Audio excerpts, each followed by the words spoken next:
Салам радиосунда жаңылыктар.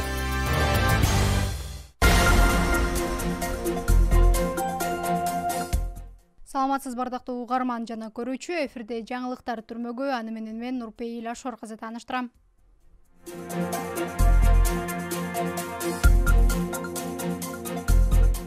Ички иштер министрлиги зордук зомбулукка кабылган аялдарга тез жардам берүүгө багытталган мобилдик тиркеме иштеп чыгат. Бул тууралуу мекеменин басма сөз кызматы кабарлады. Маалыматка караганда, Кадес деп аталган тиркемени Туркиянын ички иштер министрлиги сунуштаган. Смартфонго жүктөлгөн бул тиркеме аркылуу зордук зомбулук, аңдуу, ар кандай ырдык көрсөтүүгө же кооптуу кырдаалга туш болгон кыз-келиндер милицияга ыкчам кабар менен геолокация жибере алышат. Кыргызстанда үй бүлөлүк зомбулуктан сактоо жана коргоо жөнүндө мыйзам 2017 жылы кабыл алынган. Ага ылайык зордук зомбулук тууралуу милицияга жабыркаган тарап гана эмес, күбөлөр да арыз жаза алышат. Мындай учурда милиция зордук зомбулук көргөн аялга убактылуу коргонуу ордерин жазып берет.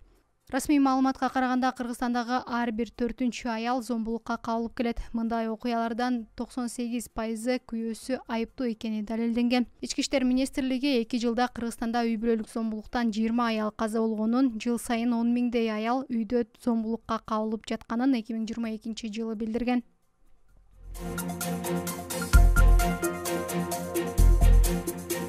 Облустук милициянын жол кыймылынын коопсуздугун камсыздоо бөлүмүнүн кызматкерлери тарабынан 978 жол эрежелерин бузуу фактысы аныкталды. Бул тууралуу аталган мекеменин маалымат катчысы Бектемир Мамытов Салам медиага билдирди.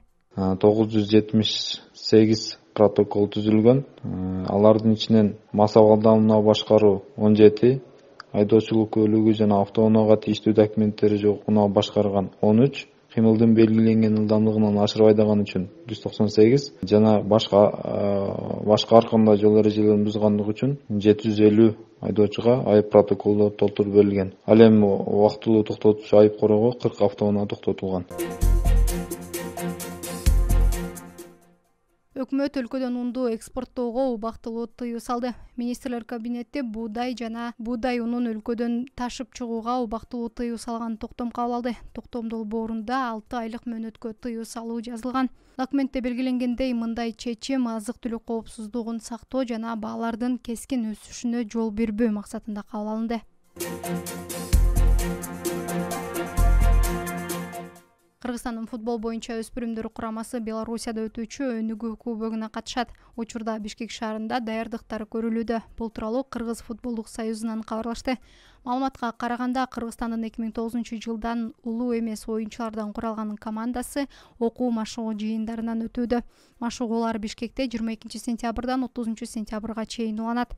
Өнүгүү кубогунда Кыргыз курамасы Россия, Белоруссия жана Тажикстандын курамалары менен беттешет. Белгилей кетсек, Өнүгүү кубогунун оюндары 2 октябрдан 9 октябрга чейин Белоруссиянын Минск шаарында өтөт. Күндүн маанилүү учурлары мына ушулар болду. Кайрадан эфир аркылуу амандашканча саламатта туруңуз.